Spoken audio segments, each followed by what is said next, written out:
Hello, my dear students. Welcome to Entrepreneurship class. I'm Miss Tania Poveda. So, do you remember that we've been talking about organizations? It's very important we remember that organizations are a group of people that are working together to achieve the same goal. It means people with different activities, with different responsibilities, working together for a common goal or a common objective. Okay, I know we understand that very well. Also, last class, we remembered the types of organizations or the types of organizations, how we classify them. We can classify them by sectors, by the size, and ownership. Remember this? Do you remember the classification according to the sector? Yes? Just in case, this is a short review about the classification of organizations according to the economic sectors. So we have primary sector, which is the raw materials, everything coming from the nature. For example, agriculture, forestry, mining, fishery. In other words, basic production without any transformation. Okay? This is only a review. Secondary sector is when you process the raw material and you get other products. You get final products or processed products.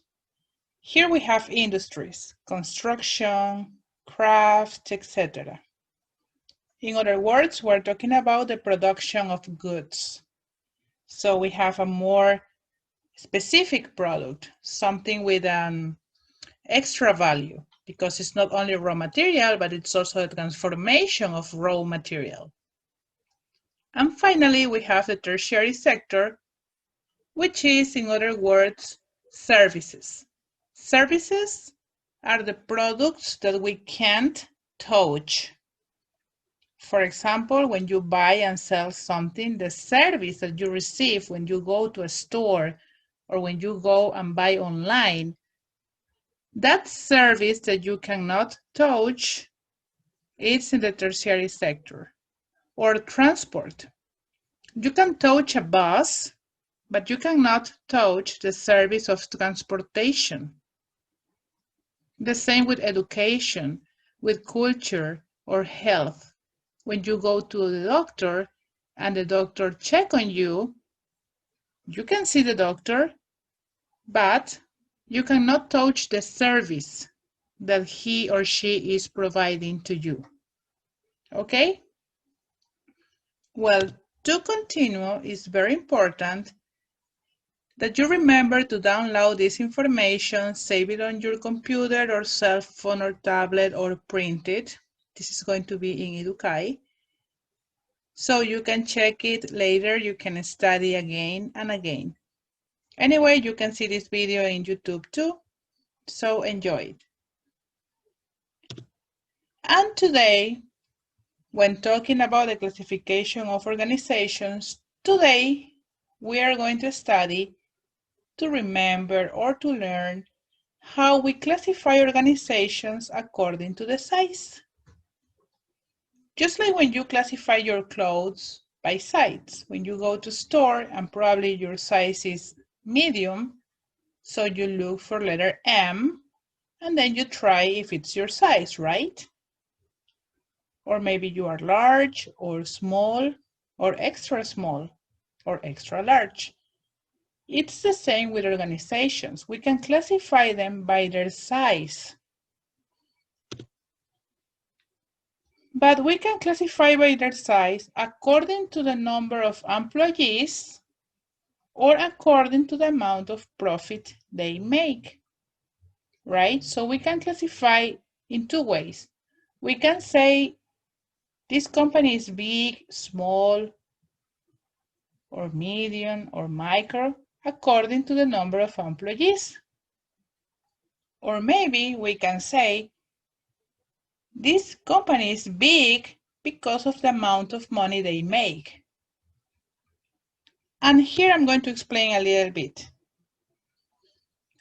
Well, when talking about the number of employees, we can classify enterprises in 4 sizes. Micro enterprises or micro organizations, when we have from 1 employee or owner to 9 employees.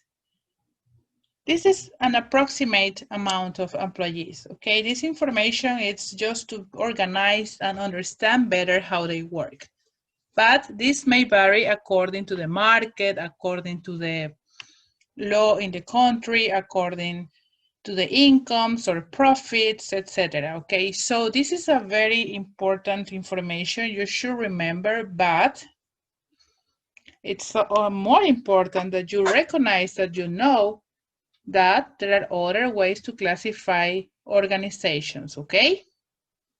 So talking about the number of employees, maybe if you have a store in your house, probably you have paper shop, paper store, you sell pens, pencils, notebooks, paper, etc. And probably the owner is your mom, you will have an employee, only one. In that case, it's a micro-organization. Maybe 2 people there, maybe 3. It's still a micro-organization or a micro-enterprise, okay? So when do we call a small business or a small company or a small organization? When we are talking about from 10 to 49 people. You see? So it's a little bit bigger than micro because we have more than 9 employees. We have 10 up to 49. So in this case, for example, when you go to downtown and you see this, maybe a boutique, you go inside and you see maybe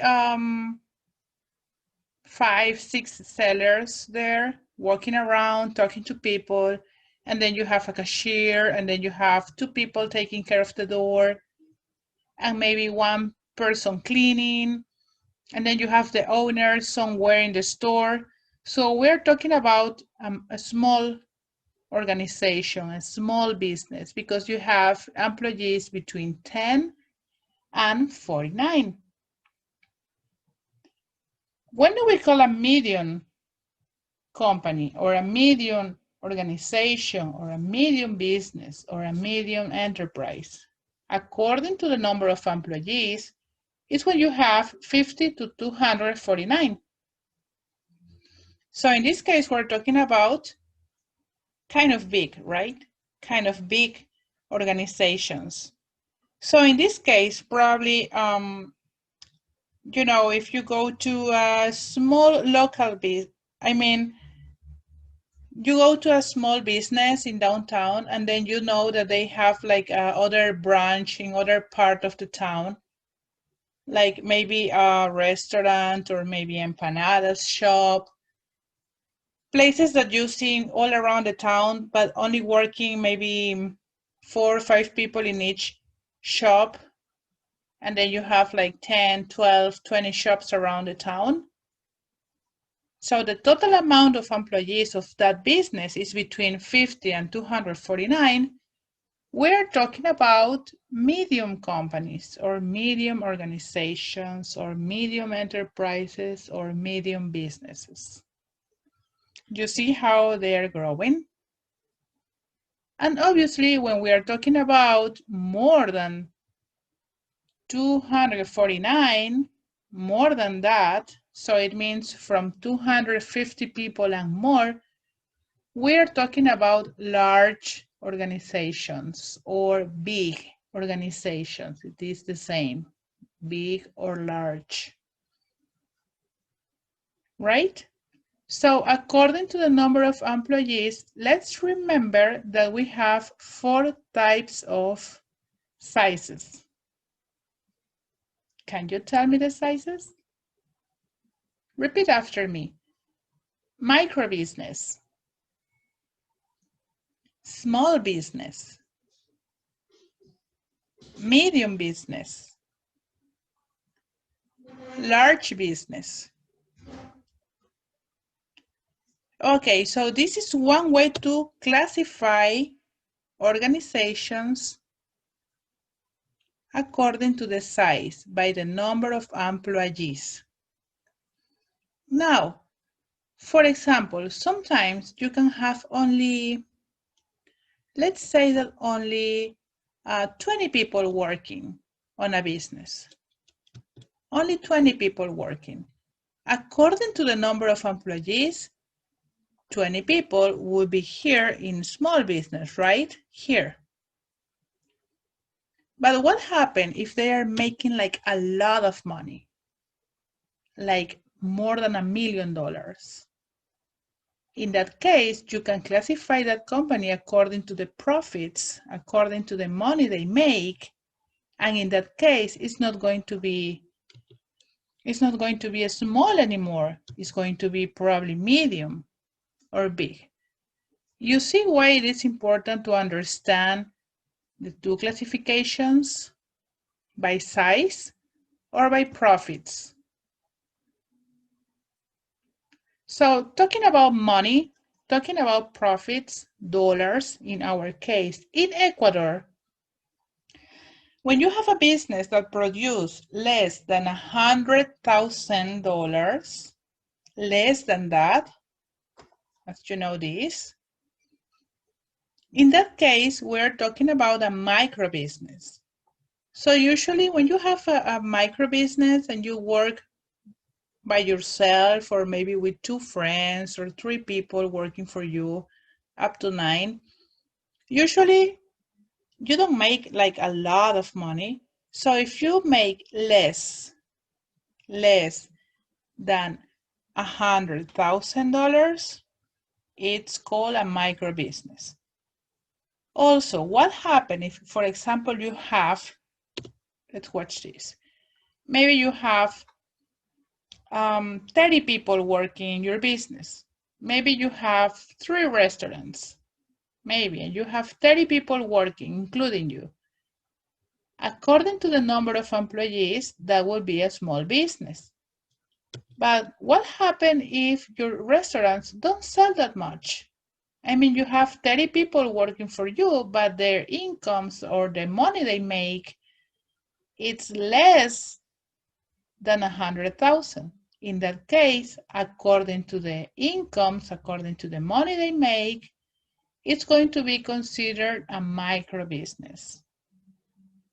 That's the difference when talking about money. So according to the money they make, if it's less than 100,000, you're going to consider it a micro business. This is here in Ecuador, okay? Remember this information, it's here in Ecuador. If it's between 100,000 and $1 million, if that company or business or organization is making between 100,000 and $1 million, we're talking about a small business. So in this case, we're not talking about the number of employees, we're talking about the money. This is a small business. If it's between $1 million and $5 million, it's a medium company. It means it's growing. So here we don't consider the amount of employees, the number of employees, we're talking about money.